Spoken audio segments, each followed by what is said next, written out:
बातों को सो पाना, पर मैं सो नहीं सकती, पर मैं सो नहीं सकती, क्योंकि मेरी ख्वाहिश है वर्दी को पाना, क्योंकि मेरी ख्वाहिश है वर्दी को पाना। हाय गाइस, मैं अनीता आप सबके सामने वर्क पावर एंड एनर्जी का पार्ट सेकंड लेकर आज वापस आई हूँ। हमने वर्क के बारे में पढ़ लिया था, यानी आपका कार्य क्या है। अब हम एक बार क्षमता या ऊर्जा को ना पढ़कर क्या पढ़ेंगे, ऊर्जा यानी कि एनर्जी क्या है, ऊर्जा के बारे में हम पढ़ते हैं। तो अगर मैं ऊर्जा की बात करूं तो ऊर्जा के अंदर देखिए आप सबसे पहले एनर्जी यानी कि आपकी ऊर्जा होती क्या है। तो मैं बात करूं ऊर्जा क्या होती है, तो ऊर्जा क्या होगी, यानी हम दैनिक जीवन में जितने भी काम करते हैं उन सब कार्यों को समाप्त करने के लिए या फिर उन सब कामों को करने के लिए हमें किसकी आवश्यकता पड़ती है, एनर्जी यानी कि हमें ऊर्जा की आवश्यकता पड़ती है। तो आप सीधा से इसकी परिभाषा क्या हो जाएगी, कार्य करने की क्षमता क्या कहलाती है, आपकी ऊर्जा। यानी कि किसी भी कार्य को करने के लिए जो भी क्षमता या जो भी शक्ति लगती है वही आपकी क्या कहलाएगी, ऊर्जा कहलाएगी। क्या आप बिना एनर्जी या बिना ऊर्जा के किसी भी काम को संपन्न कर पाएंगे, तो आप बिना ऊर्जा के किसी भी काम को क्या नहीं कर पाएंगे, संपन्न नहीं कर पाएंगे। अब हम बात करें ऊर्जा के ऐसा ही मात्रक की, तो ऊर्जा का ऐसा ही मात्रक क्या हो जाएगा, आपका जूल हो जाएगा। इसी तरह अब अगर हम किसकी बात करें, इसके सीजीएस मात्रक की, तो सीजीएस मात्रक क्या हो जाएगा, इसका अर्ग। सबसे बड़ा मात्रक यानी ऊर्जा के सबसे बड़े मात्रक की बात करें तो ऊर्जा का सबसे बड़ा मात्रक क्या हो जाएगा, किलो जूल। शॉर्ट में क्या लिख सकते हैं इसको, केजी। तो 1 केजी या 1 किलो जूल के बराबर क्या हो जाएगा आपका 10 की पावर 3 जूल। 10 की पावर 3 जूल को ऐसे लिख सकते हैं 1000। तो एक बार वापस देखिए कि ऊर्जा आपकी होती क्या है। तो हम किसे बोलेंगे, यानी हम जो भी दैनिक जीवन में काम करते हैं, जैसे मैं अभी आपके सामने बोल पा रही हूँ, आपके सामने पढ़ा पा रही हूँ, बोर्ड पे कुछ भी लिख रही हूँ, आपको समझा रही हूँ, वो सब मैं किसके कारण समझा पा रही हूँ, एनर्जी के कारण।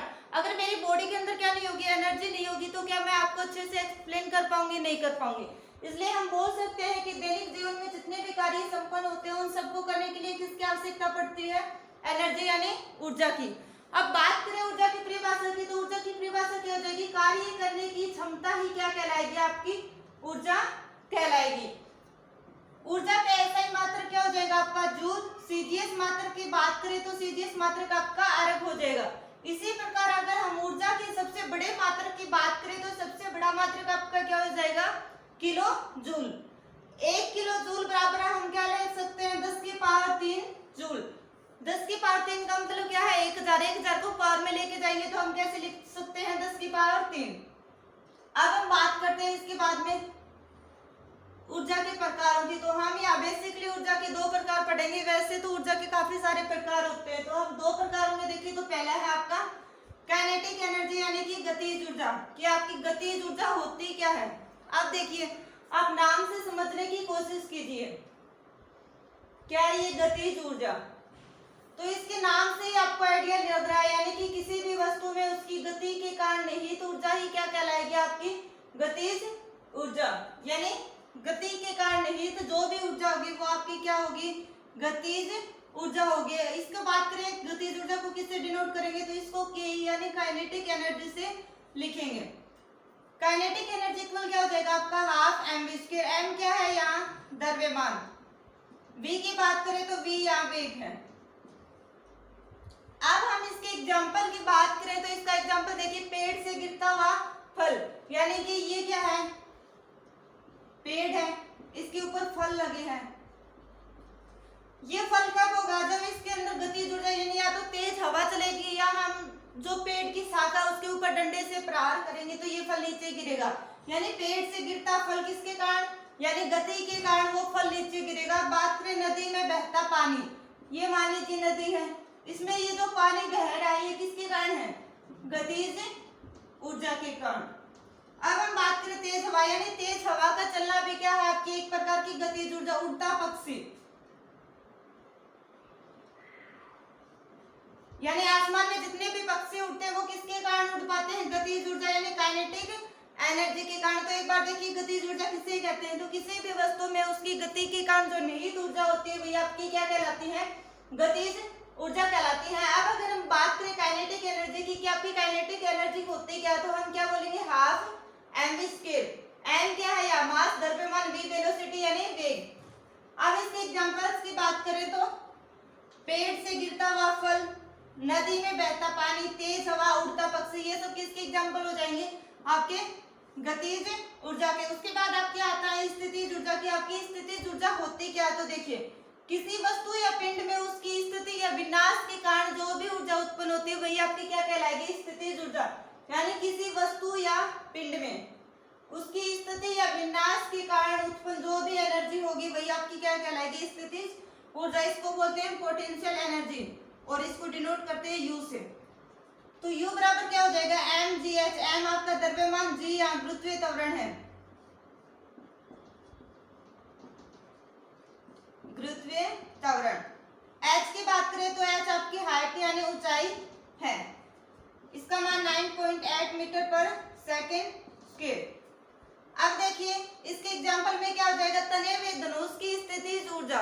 अब तने हुए धनुष की जब हम तीर को धनुष के द्वारा छोड़ते हैं तो क्या होता है?